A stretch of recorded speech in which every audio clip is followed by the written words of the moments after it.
Verdween de slachter en de bakker. En de dorpsgek de stakker.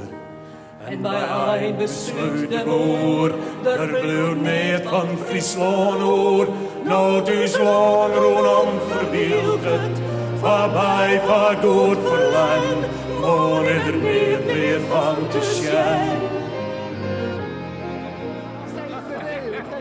Aanstaande dinsdag gie in Den Haag het requiem Opus Exit van Gerrit Breedler en Tjette de Vries in première. Opus Exit vertelt over de teloorgang van het Frieske land. En dat is een thema wat net alleen nog Breedler dwanen houdt, blijkt wel, want ik oud-directeur-generaal van het ministerie van Landbouw, Natuur en Voedselkwaliteit, Ate Oostra, vindt dat het net zo best stelt is met het Frieske landschap.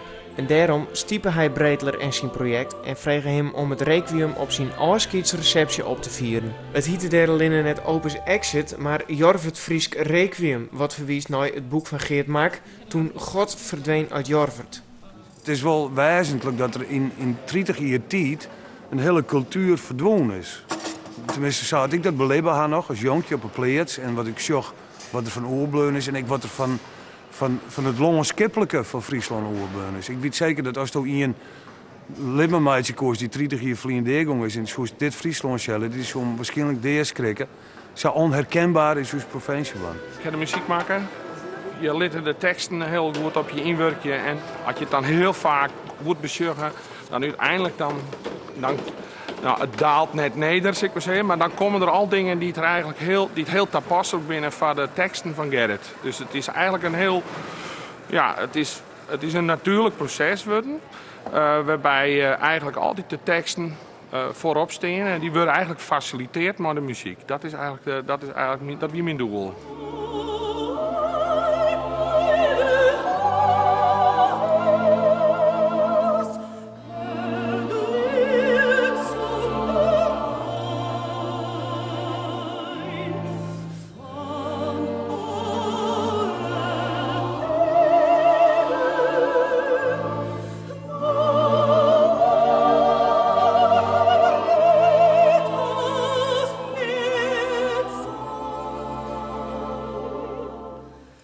Het is net alleen nog nostalgie, het is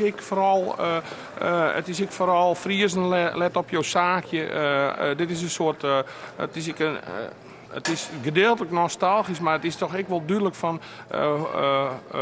hoe verder. Hoe moeten wij hier verder mee?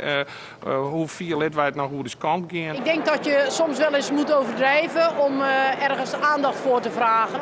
Maar ik denk dat daarachter zit dat hij zegt laten we het goede van het platteland in vredesnaam herkennen en ook zien te behouden. En zo zie ik eigenlijk zijn uitroep veel meer. De architectuur is zo enorm dominant, arrogant, onwijzig op alle punten. En overal bedrijfsterrein en overal er zit geen hou aan. Overal grote moon, overal. Het enthousiasme is de groot. Dus ik zie iets aan de hand van het rekenen. Het is een soort deftig protest, maar ik even een pas op een plaksmaatje van hoe vier ben we nou, waar gaan we heen en waar willen we eigenlijk heen. En de schidder zal het shitje leren. Hij zaait de boel erheen en rompslompig net te keren.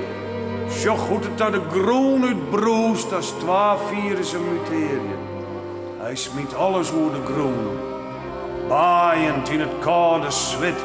Maar de griezen get hem over de grauwe als de hele rotzooi wattelshit. Nou moet er menen. Maar hoe redt er dat? Menen wat er zelfs voldien een glimpje schidden had. Het is de schidder in de plassenslijn. Had Breedler nou een beetje gelijk als uit? Ja, dat is wel saai dat we op ons gewoon passen moeten. Misschien een beetje beter dan we die in hadden. Je maakt het koesteren, weer prachtig, maar je maakt toch in de toekomst maak je ook verder.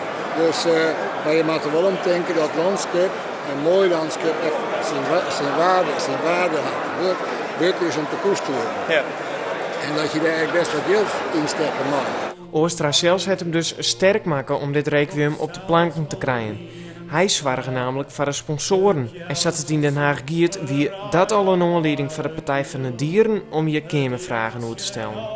Er zijn wat mensen die wat kanker hebben en dat maak ik ook officieel net. Maar het gaat helemaal nergens hoor. Het is een bedrag, een bushokje verpleegd kost €40.000. Daar komt dit Lange nee, dat op. Dit is ik ben er zelf net een cent bent ervan. Het is puur idealisme wat ik hier bedaan heb. Het is, en ik vind het geweldig hoe het Nederland weer op zijn smelst is terug hoe dit soort flauwekul vragen te stellen. Wils dit een ding is wat mensen tot denken zet. En dit is een beschouwelijk iets. En ik denk dat we dat het nodig hebben. Daar kunnen we volle meer geld in, net als mij. Boeten de goede reclame in de vorm van kamervragen leveren het contact met Oostra Breedler zo'n €15.000 aan sponsorgeld op. En dat is te jaren, want met Miranda van Kralingen als soliste, een begeleidingsensemble van het Nieuw Philharmonisch Orkest en het vocaal ensemble Cantatrix had het stuk kwalitatief een heeg niveau.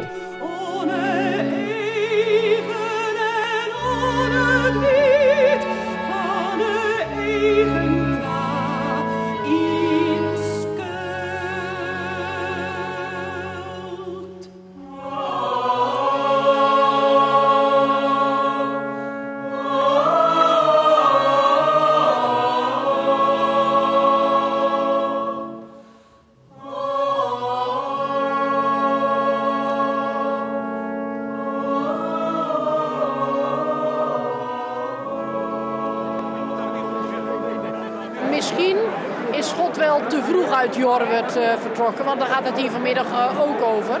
En wat je nu ziet, dat is dat plattelanders op dit moment heel behoorlijk tevreden zijn met hun leven en het wonen op het platteland. En eigenlijk is dat wat we zoeken. Een platteland waarin mensen graag leven, maar ook een goede boterham kunnen verdienen. Het is net alleen nog achterom, maar het is de balans op mij. Het is de vaart waarin deze hele wereld verhoort. De urbanisatie, de globalisering, de secularisatie. Er gebeurt zo'n enorm soort in volle galop, wist hoor. Dat denk ik van hou nou even, stap nou nog eerst eens even op mijn zinnetje voordat we al die hele ingewikkelde filmpjes maken, hoe hele ingewikkelde problematiek, wil ze het op zijn eigen ding nog net eerst oprijden gaan. Ik hier God, en ik hier Bach en ik hier Nietzsche, dat die verdomme kan niets beetje, maar wat jou doet. Alle boeken die lezen, was bevringen zonder zinnen, op een wegen van de zee, ik ga hier leven. Den Haag hier wordt de voorpremière, de echte première van Opus Exit is komende sneun in de Gruttekerk in Ljouwert. Van Zimmer wil Breedler het stuk nog 3 keer opvieren op het Waard, bij Peersers Moddergat. Maar daar moet nog wel wat verlobbyd worden. Ik weet dat er wat een vereniging hier is, maar dat moeten we maar over hebben.